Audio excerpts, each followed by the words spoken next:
Bismillahirrahmanirrahim. Assalamu alaikum. Welcome to Newsroom. I'm your host, Khalid. But today is the 15th of August, 2022. These are the stories that we will be discussing in detail during the course of the show. We'll begin, ladies and gentlemen, with the latest situation as far as the Palestine is concerned. Now, senior Palestinian official sources say that Israel is trying to occupy as many lands as possible to gain the sympathy of the Israeli voters before the elections that are to happen on the 1st of November. Not only that, we also know in the 3 days of incursions that happened just a few days back, a lot of people were killed, at least 49 Palestinians, 17 children, 14 militants were killed as well during this. And this reminds us of what happened in Gaza last year as well. Where is all of this going, and what is the end game when it comes to Israel? It's just a political gain, or is there more to it? This is going to be our first segment.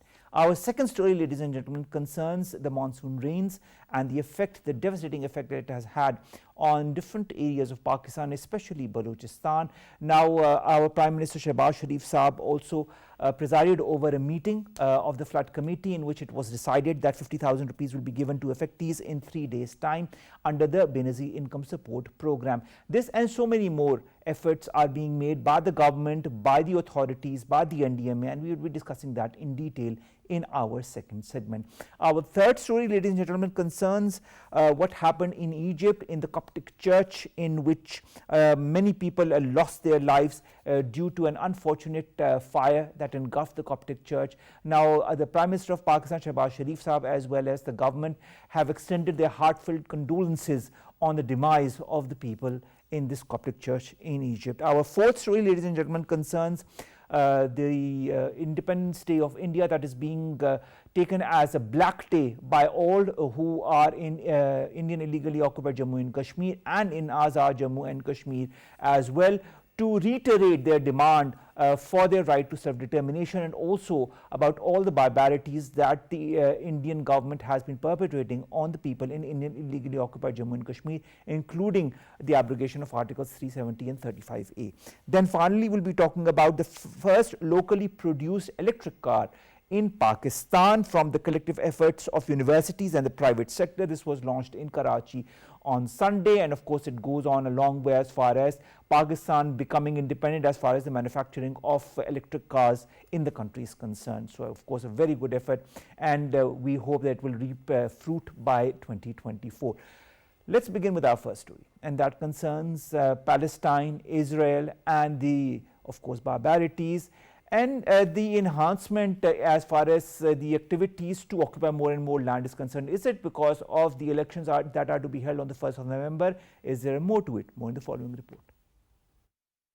The prospects of peace for the Israel-Palestine conflict seem to be bleak owing to Israeli settler colonial designs. In the recent devastating flare-up, Tel Aviv pounded the Gaza Strip with missiles. Among the 49 civilian casualties, there were 17 children. Despite 15 years of crippling siege, year after year, the coastal strip has been subject to horrific military attacks in which thousands have been killed, hundreds of thousands have been injured, and essential infrastructure has been completely destroyed. According to Palestinian officials, Israeli government is speeding up settlement activities in the West Bank to harvest the votes of right-wing parties in the lead-up to Israeli parliamentary elections in November. Israeli settlement construction in Palestinian land in the West Bank, including Jerusalem, has increased dramatically under the recently resolved Israeli coalition government and reached 62%. Israeli governments are looking forward to reaching 1 million settlers in the West Bank and East Jerusalem by 2025. The current number is 650,000 in the West Bank and 150,000 in East Jerusalem, living in 160 settlements and 126 outposts on a built-up area that constitutes 1.6% of the total area of the West Bank and East Jerusalem. Unless the illegal claims of Israel over Palestine are resolved through a two-state solution, the people of Palestine will continue to suffer. Sami Hamdi, journalist, analyst, and MD International Interest, joins us online. Sami, thank you very much to have joined us. Sami, when you look at the occupation of more and more lands by the Israelis, and to add to that what happened a few days back in which 49 people lost their lives in Gaza, which of course reminded us of what happened last year in the same territory as well, is there a certain design to it all, or is the end game the total occupation of even the Palestinian lands by the Israelis? What do the Israelis want? Is it a political gain, or is there something more to it? It's less about the Israelis and more about Yair Lapid himself, the prime minister of the apartheid regime in Tel Aviv. It's important to remember that Yair Lapid, who is the current prime minister, is considered part of the center left and is seen as somebody who is not necessarily strong, seen as somebody who perhaps is not as committed to the apartheid regime as perhaps some of the right-wing elements that have preceded him, such as Netanyahu and such as Bennett. And Yair Lapid is aware that to win elections, you must show firm commitment to the apartheid regime. And that's why what we've seen in the past couple of months from Yair Lapid is a bid for him to show that he's more than just a center-left politician, that he is a center-left politician that is committed to apartheid and committed to the expansion of the settlements. That's why we saw a very carefully orchestrated attack on Gaza that was designed not to provoke Hamas and focus specifically on what a group that is called Jihad al-Islami. It was designed to be a short, swift operation for Yair Lapid to show the Israelis that he is also capable of deploying force against the Gazans, and therefore he is deserving of the vote of the Israelis. With regards to the recent announcement of the acceleration of settlements, this is also part of the same game. It's about Yair Lapid saying to the Israelis that your suspicions that I as a center-left will slow down the settlements, your suspicion that somehow I will try to appease the EU and the US by slowing down the settlements is wrong. I am committed to taking land. I am committed to stealing more land from the Palestinians. I am committed to killing more Arabs. And that's why we're seeing this acceleration. This is not about Israel as a whole. This is about Yair Lapid himself, the prime minister of the apartheid regime, trying to say to the Israelis that I'm not weak. I am committed to apartheid. I am committed to stealing land. So you should vote for me and not vote for Netanyahu and Bennett, who have shown before a more harsh treatment of the Palestinians. This is Yair Lapid trying to prove himself to the Israelis in order to win their votes. Sami, so it's all a political game, and in all of this political game playing just to enhance the number of votes in the elections that are going to happen on the 1st of November, the people are losing their lives, people are losing their lands, and the whole policy as far as a certain report that has been published recently is to build a settlement between each settlement, encircle Palestinian cities, isolate them with a settlement belt that extends geographically and cuts off their geographical continuity. Now, in all of this, where do the Palestinians stand? Where does the two-state solution stand? Or is there any kind of respite for the people of Palestine or not? I think what's important to note is that the two-state solution is now on hold. Biden, US president, when he went to Tel Aviv a couple of months ago on his way to Saudi Arabia, Biden said quite bluntly that it was not the time to start the peace process or to start any talks regarding a two-state solution. And in fact, we saw reports that the US had asked Tel Aviv to hold off on attacking the Palestinians while Biden was there, suggesting that after Biden left, they could do whatever they wanted to the Palestinians. I think that when it comes to the Palestinians, there is this increasing realization that a peace process is not on the cards, that the Americans are not supporting them, and even more of a realization that there is now this unique circumstance emerging in which countries such as Saudi Arabia and the UAE are pursuing closer ties with Israel at the expense of the Palestinians, while Egypt is helping Israel in the blockading of Gaza, with Wall Street Journal reporting that in some cases the Egyptian blockade is even more fierce than the Israeli blockade. So I think in this climate, in this context, it's clear that there is no international will to really promote the Palestinian cause or even to push the Palestinian cause on the negotiating table. And that's why we're seeing more violent measures being implemented. We've seen attacks on buses, we've seen rockets being launched, we've seen those fire balloons being sent in from Gaza, almost as if the Palestinians are saying, listen, you are pushing us into a corner, and if it keeps going this way, then the only solution that we will have is potentially war. With regards to the future of the two-state solution, the second part of your question, it's important to stress that what we're seeing unfolding is the consequence of pushing the two-state solution. The two-state solution is not about justice or providing a state for the Palestinians. The two-state solution is about legalizing the theft of land. It's about moving beyond the issue of theft of land by saying that we accept a two-state solution and that the discussion should be how much stolen land we should legitimize as a state that is called Israel. And that's why the Israelis love the two-state solution, because they're not interested in the two-state solution in actually establishing establishing a two-state solution. But as long as we talk about the two-state solution, then Israel believes that its legitimacy as a state stands, and that therefore the debate has moved beyond the theft of land and rather more towards how much Israel can steal before it's forcefully stopped. And this is why the future of the two-state solution, I don't think it's in jeopardy. It is the perfect umbrella for Israel to keep expanding. And if Israel believes that the world is turning against it, it will revive this two-state solution in order to provide some new framework with which to steal more land. In all of this framework to steal more land, the objective by 2025, as per the reports, is to have 1 million settlers within the Palestinian lands in the West Bank and East Jerusalem. Where does that leave the people who occupied these lands, the Palestinians who have been living there since generations? Is there any contingency plan for them? I think the reality is that Israel is worried about the demographics. I think there is a very good interview by even the likes of Bernie Sanders in the US, somebody who won a lot of plaudits in the Muslim world for his beliefs on social justice. Bernie Sanders was asked by Al Jazeera interview whether he supported a one-state solution, and he said absolutely not, because it would mean the end of Israel, because the Palestinians are more than the Israelis, and therefore the demographics are not in favor of Israel. What Israel is trying to do is trying to change the demographics of these territories. It wants to kick out the Palestinians and force them to leave and force them into enclaves such as Gaza, force them out of the West Bank, so that they can then propagate through their media that the Palestinians left those lands, and that's why therefore they belong now to the Israelis. And this is also what we're seeing in Jerusalem, in Sheikh Jarrah, in Silwan. We're seeing the Israelis demolish homes in order to try to force the Palestinians to leave, so that the Israelis can then say to the world, look, the Palestinians left, we're the only ones here, therefore this territory, this Jerusalem, belongs only to the Israelis. And this is why we're seeing the provocations in Al-Aqsa Mosque as well. It directly links to what you're saying about Gaza and the West Bank.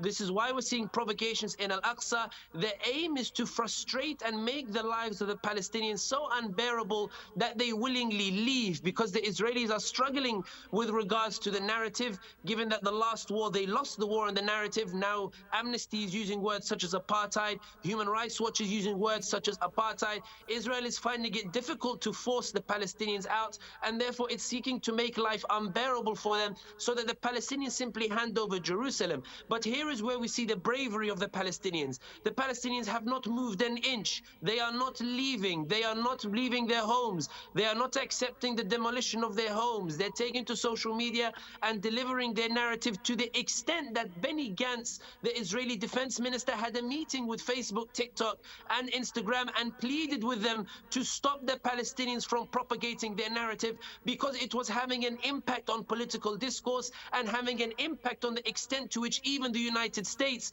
is able to support Israel. And that's why we saw the article from Nicholas Kristof in the New York Times that the US support for Israel is no longer unshakable. In other words, the bravery of the Palestinians in digging their heels and not moving is such that, and that is what is frustrating the Israelis. That's why we're seeing an increase in the intensity with which Israel is trying to violate the Palestinians. It's all about trying to force the Palestinians to go, but the Palestinians are not moving, even if perhaps the world is increasingly abandoning them. The Palestinians are keeping their cause alive, and they are making gains, and Israel is concerned about that.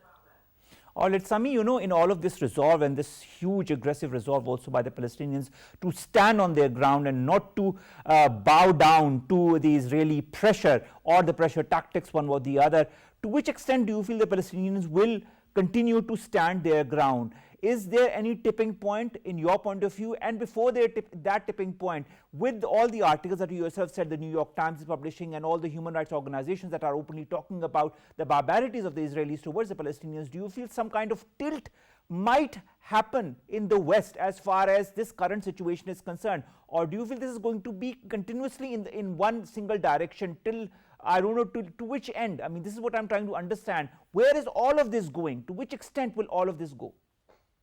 History is the greatest lesson when it comes to looking at where the Palestinian cause will go. Algeria was under French colonization for 132 years. At one point, the international community recognized Algeria as a part of France. But still, after 132 years, a war broke out in the last 6 years that finally kicked out the French. In other words, colonization doesn't last. The reality is that with these shifts that we're seeing in the discourse, we're now seeing new opportunities opening up. We're seeing the awkwardness of the American approach to Israel. We're seeing Israel becoming increasingly concerned, and even articles within Israel itself talking about an existential threat to Israel if Israel keeps losing the war on the narratives. We're seeing now third-generation Palestinians who are still fighting for the cause. They have not given up. They believe in it. We've seen that the Palestinians, now they are, those who are outside are still talking about their cause. They're still using their means. They are now members of Congress in the US. They're now members of parliament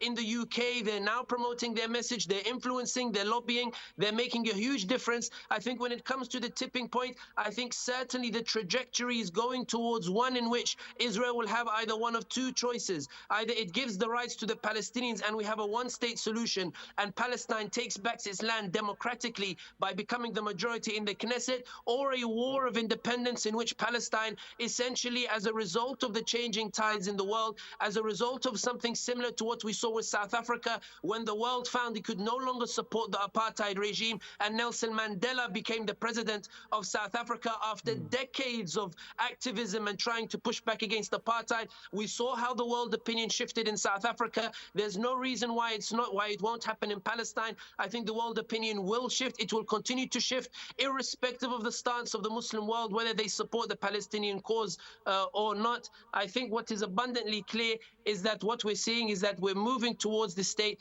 in which Palestine will become free, whether that's in 50 years or 100 years, but certainly we're heading towards it. The escalation of the settlement rate, the racial isolation wall, environmental pollution resulting from the settlement's waste, especially in the industrial areas, theft of agricultural land, groundwater resources, obliteration of historical and religious features of Palestine are also putting a huge dent as far as Palestine is concerned, as far as the Palestinian history is concerned. You said that it might take 50 to 100 years. How much more damage are we foreseeing as far as the Palestinians are concerned by the time they achieve something? Ibn Khaldun, the famous Muslim historiographer who has his book, The Muqaddimah, which is considered one of the greatest works of the study of history, has a famous saying in which he says, a nation is not defeated when it is conquered. It is defeated when it is psychologically conquered. It doesn't matter how much land Israel takes. What matters is that Palestine remains alive in the psychology of the Muslim world and in the psychology of the Palestinians. Because as long as it remains alive, it means that there remains hope. It means there remains efforts in order to mobilize, efforts in order to change opinion, efforts to apply pressure, efforts to take advantage of opportunities, efforts to push for one-state solution, efforts to resist when Israel squeezes Gaza, efforts to resist when it pushes the West Bank, efforts to push back against normalization between Arab states and between Israel. As long as Palestine continues to exist psychologically, then I have no fear for the Palestinian, and I think that even if the Palestinians perhaps struggle in this period that is continuing, victory will come and then they will be able to rebuild their nation.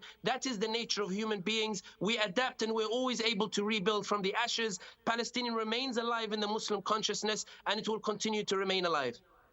Inshallah, I really look forward to the day when we as Pakistanis, along with the Palestinians, will be able to perform the Friday prayers together in the Masjid al-Aqsa. I really look forward to that day. Inshallah, that will happen sooner than we might think. Thank you very much, Sami Hamdi, MD, International Interest, journalist and analyst who have joined us, who have talked to us about the latest measures that are being taken by the Israelis, especially when it comes to the settlement areas, increasing the number of settlers, Israeli settlers within the Palestinian territories, and the aim is to settle 1 million people.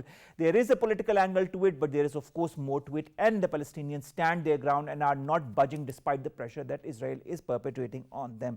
Our second story, ladies and gentlemen, concerns the rains, the monsoons in Pakistan, and the effect that it has had on Pakistanis, on Pakistani lands, on Pakistani properties, on the people. People have lost their lives, have lost their cattle, have lost their crops.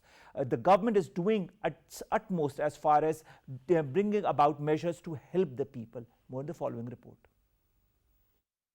Pakistan is grappling with challenging monsoon season as torrential rains caused massive flash floods in Balochistan, Sindh and southwest Punjab, inflicting huge loss of human lives and properties. The new spell of heavy rains has further increased the misery of people in Balochistan as 10 more citizens were killed during the last 3 days, while infrastructure, including houses, roads and bridges, were wrecked. The flash floods have devastated the homes of thousands of people and killed hundreds, and 3 dams have washed away, while many link roads have been destroyed. According to NDMA, the past month was the wettest in 3 decades, with 133% more rain than the average for the past 30 years, and Balochistan received 305% more rain than the annual average. The government agencies and the army have set up aid and relief camps in flood-hit regions and are working to help relocate families and provide food and medicine. Prime Minister has directed the authorities concerned to utilize all the resources for resettlement of the flood victims. Presiding over the review meeting of the rehabilitation of flood victims, the Prime Minister expressed his satisfaction over the steps taken for the rehabilitation of the victims. Climate Change Minister Shahid warned that more rains were expected in the coming weeks of August. Therefore, the federal cabinet had declared a monsoon emergency. The cabinet has declared a monsoon emergency. The next few days are also going to be critical for the country as more rains are going to happen all across Pakistan. Shahid Rind, who's a renowned journalist, joins us online. Shahid Rind, thank you very much to have joined us. Monsoon in this year in Pakistan has been devastating for the people, for the crops, for the cattle. The government is trying to do whatever it can, one way or the other, latest being, of course, paying 50,000 to those who have been affected in the next 3 days through the Benazir income support program. This and more measures by the NDMA, by the PDMA, also our armed forces that are helping the people on the ground. What more needs to be done? I think right now the biggest issue is the connectivity with other provinces is a big issue rather than the rehabilitation or the rescue work, because right now Quetta Karachi road transport is suspended due to the collapse of the bridges and the alternative routes in the Uthal and the Lasbela area, and today near Sibbi area railway track also get damaged due to water flow. So after that, train service is also suspended to Quetta, and there are chances maybe the road network will be disconnected in coming hours in the area of Sibbi and the Ladi area, which will disconnect completely Sindh from Balochistan, because already Karachi road is disconnected. The only way is, which was open, that was Jacobabad section from Sibbi. If it's get hit from water flow, then Sindh will be disconnected completely from Balochistan. Then the just option will be open for Quetta to Job DI Khan for Islamabad to the national connectivity. So I think that right now the biggest challenge for the federal and the provincial government to resume the connectivity, or at least establish the things with the security officials and connect the roads and the rail network to Quetta. All right, Shahid, in all of this, you talk about connectivity being one of the major issues that is going to affect, and that is affecting the country. What more, as far as the measures are concerned, as far as the problems that you foresee in the coming days, especially with the rains that are going to happen all across the country? We've seen the devastation in Balochistan. We've seen that in Punjab as well.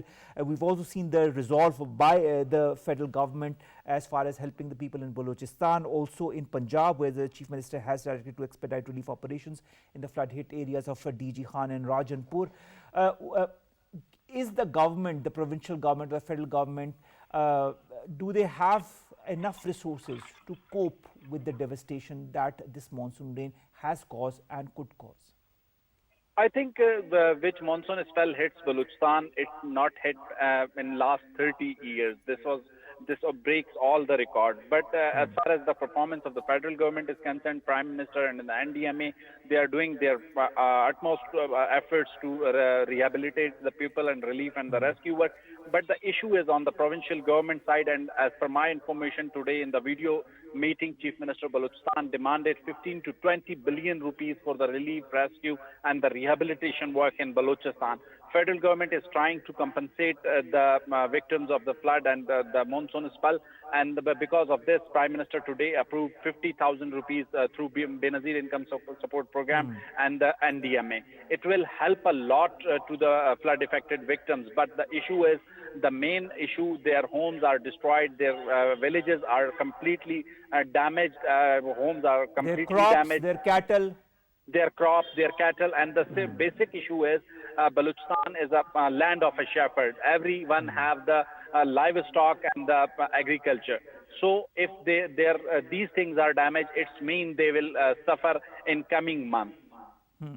All right, now the Met Department has issued an advisory as far as the rains that are going to happen in the coming days as well, and it talks about a depression that has formed in the Arabian Sea that is going to move along the Makran coast, and of course weather system will result in Sindh, Balochistan, Punjab, Islamabad, KPK, Gilgit-Baltistan and Kashmir to be under the spell of rain from the 14th to the 16th of August with occasional gaps, and of course some might receive more rains than the others.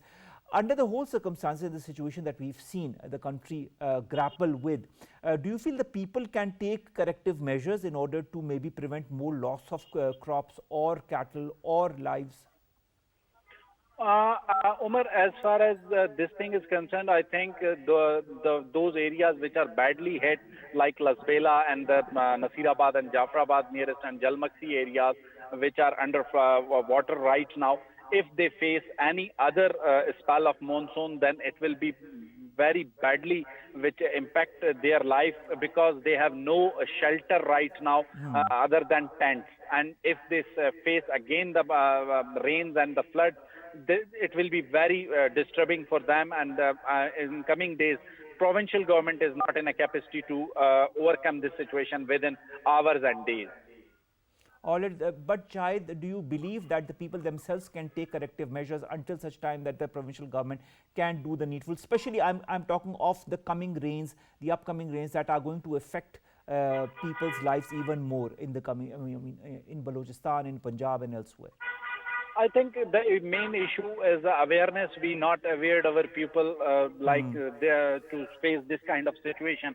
And when there is no awareness and the education and the literacy rate is down, so how they can face the situation? They are not trained for any to face any kind of this situation, because right now the only hope which they are getting some relief and the rescue work, which is district administration and the armed forces, and the district administration is supporting with Balochistan Levies Force, which is the local force, and the armed forces, army and FC. They are getting the support, and whatever relief they are under the rescue, they are getting just because of army and FC and the Levies Force. All right, now let's talk a little bit about Punjab. Flood is wreaking havoc in DG Khan and Rajanpur. Chenab, a flood does pose a threat to 20 villages of Ahmedpur East. This and so much more. I mean, Balochistan is not the only province that is affected. There are others. Even Sindh is affected. Khyber Pakhtunkhwa is affected. What measures, in your point of view, need to be taken for the provinces to be future-proof? I'm not talking right now, but I'm talking in the days to come, maybe to prevent such happenings from taking place next year. At least I think Provincial Disaster Management Authority, PDMA, need to be trained for the disaster management.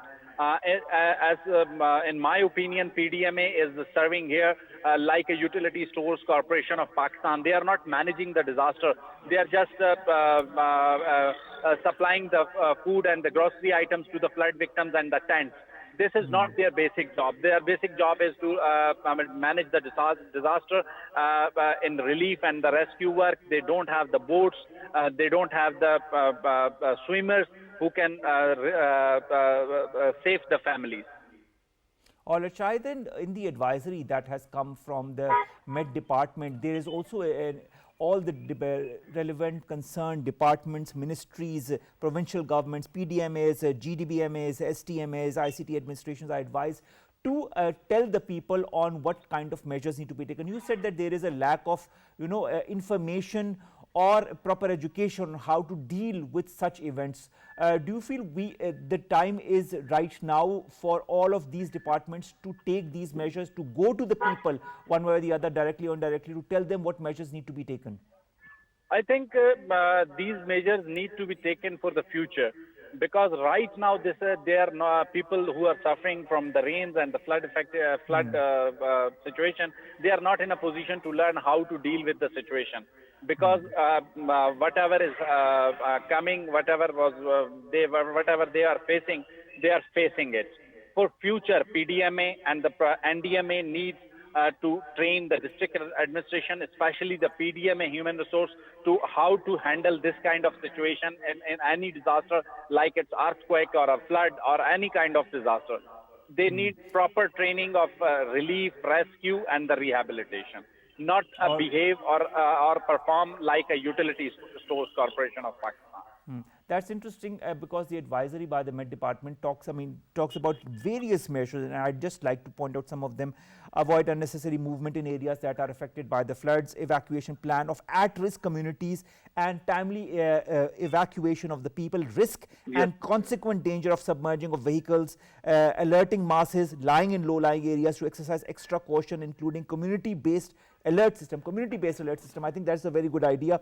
Risk of electrocution during a heavy rainfall in major metropolises needs to be avoided. Restrict vehicle movement in areas nallas prone to flash floods. I mean, these are instructions that have been given to all the different governments and all the different organizations.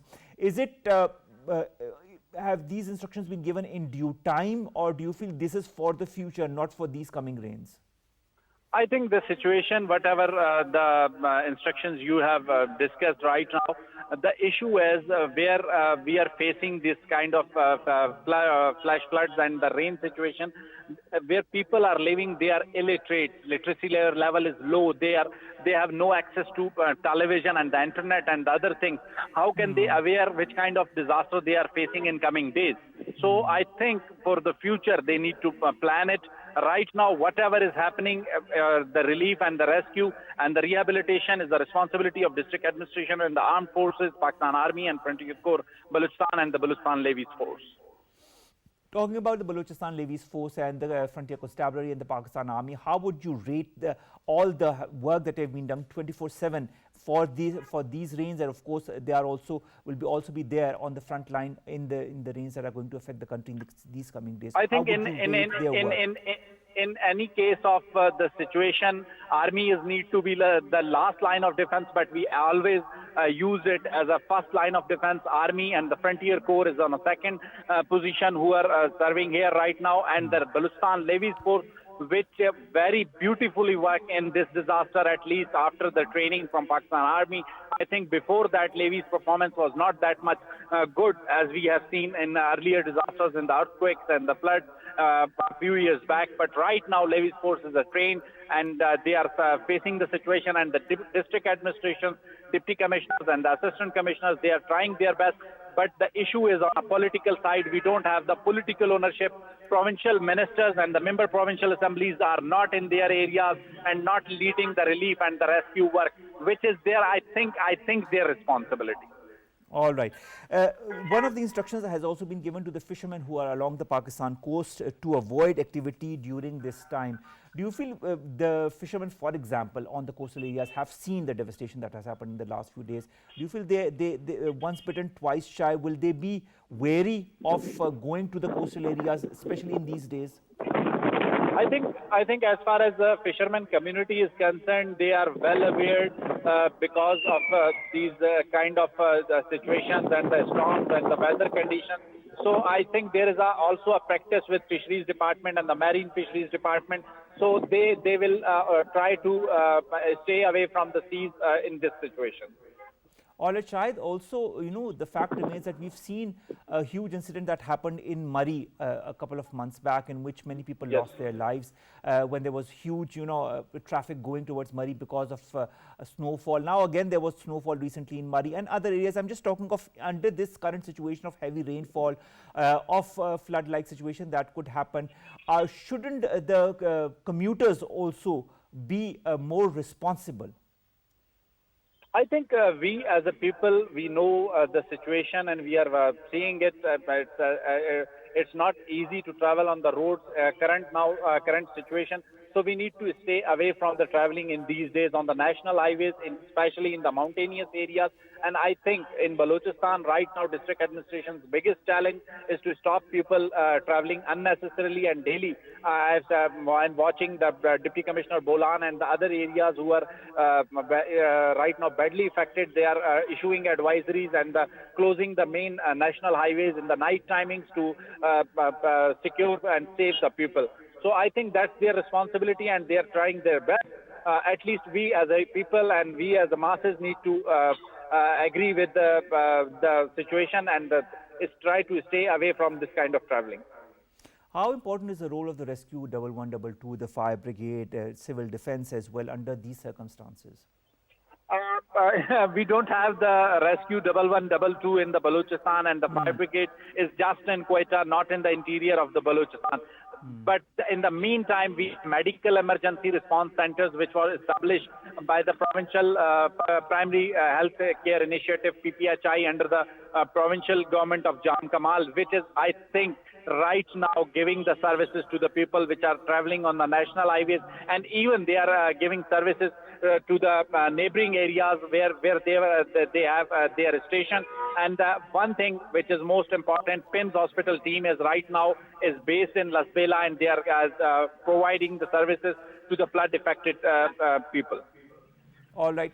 In these coming days, with the advisories that have been given by the Pakistan Met Department because of this depression in the Arabian Sea, do you feel that in the coming days, the people seeing what has happened in the past will take the necessary measures at the right time? I'm not talking of all the communities, the army and all the other organizations that are present on the spot to help the people, but I'm talking of the people themselves. You know, precautionary measures need to be taken by the people themselves as well. Sometimes that is something that really helps save the lives of so many.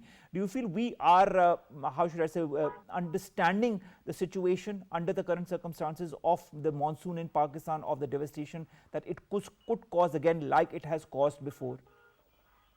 I think people trying to avoid traveling right now, and they are trying to stay on the mountainous areas where they can at least save their lives and their children's lives and their necessary items. Right now, we don't see any kind of irresponsibility from the people and the masses. Wherever that they face the situation, after that they try to stay away from it. Now, if you look at the NDMA, Shahid, I was just looking at all the activities that they have performed during the flood management activities till 13th of August. The ration bags were provided, tents were delivered, of mosquito nets, blankets, aid items like kitchen nets, hygiene kits. In Balochistan also, all the help, all the items like you have yourself said during the course of our discussion have been provided to them. School tents have been given, ration bags have been given. You said that there needs to be more that needs to be done by the different organizations in case of relief and rehabilitation of all the victims in case of floods and other such related activities. What do you feel are those measures that need to be taken?